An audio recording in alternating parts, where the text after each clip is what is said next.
Now, before we begin any kind of transaction, we also have to manage the document numbering, which in our case is invoice numbers. So, how will the invoice numbers be generated in the system?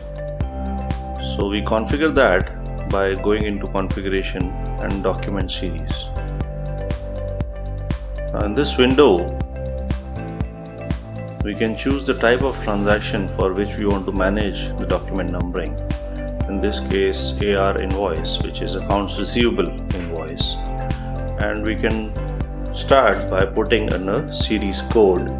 So let's say we are doing an invoicing for the current financial year. So maybe 2018-19. We can maybe put in the same code if we want any other thing as a name.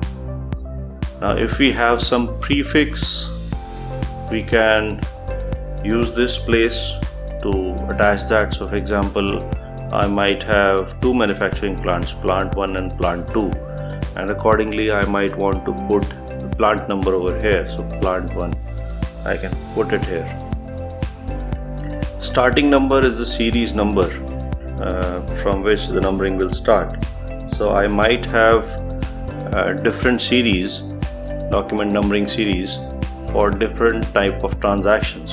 So for example, I might have a retail sale happening somewhere, and then I might have export sales happening, and then I might have normal other sales happening. So I can have different starting numbers for each of those numbering series and accordingly manage them separately. So starting with a simple scenario, let's say my starting number is 1. Last number is basically for your viewing only. This will be auto-populated once you start invoicing. So this is the last number of invoice that was generated, and subsequently next number is last number plus 1. Now since we are having a new series created over here, I'll say the next number is going to be 1. Ending number is basically the last number of this series beyond which it should not allow.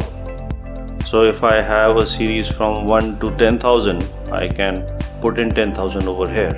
If there's no limit to which this can go, I can leave it blank. Similarly, I can have a suffix over here if I want any. Now these prefix and suffix, they can be used in printing, right? So if you want them, you can use them. Now if you want this series to be the default series for this transaction, then you can check it so that by default this series is going to be used when this type of transaction happens. So I'll say update, and if I say OK, it will close this window.